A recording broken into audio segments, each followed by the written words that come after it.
satdığım, unutduğum səs niyə indi mənə xoş gəlir? Gedəndə qapıdan çıx, sonra qoy deməsinlər, pəncərədən daş gəlir.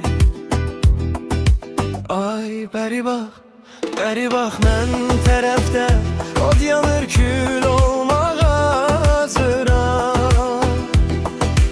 Ay bəri bax mən tərəfdə od yanır, kül olmaq hazıram. Ay bəri bax mən tərəfdə od yanır, kül olmaq hazıram.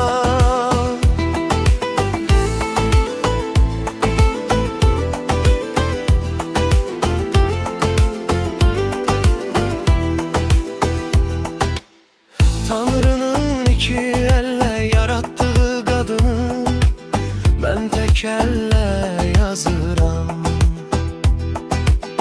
Duanın ne faydası, sen gedeli gözlerim unutmur seni, əfsus.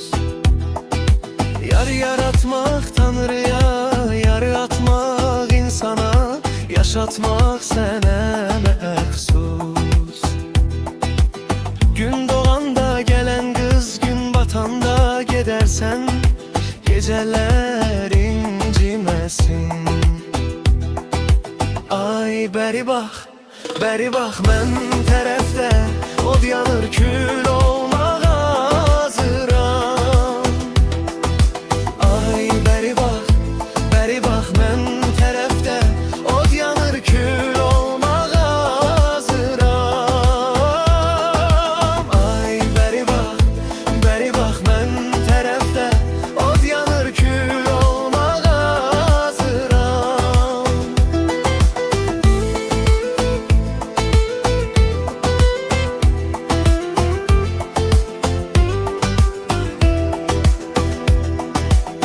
Gecəni payızda sayanda elə say ki cücələr inciməsin. Bir ad qalar dodağımda, bir iz qalar içimdə, sən yenə gəlməsin. Ay bəri bax mən tərəfdə od yanır, kül olmaq hazıram.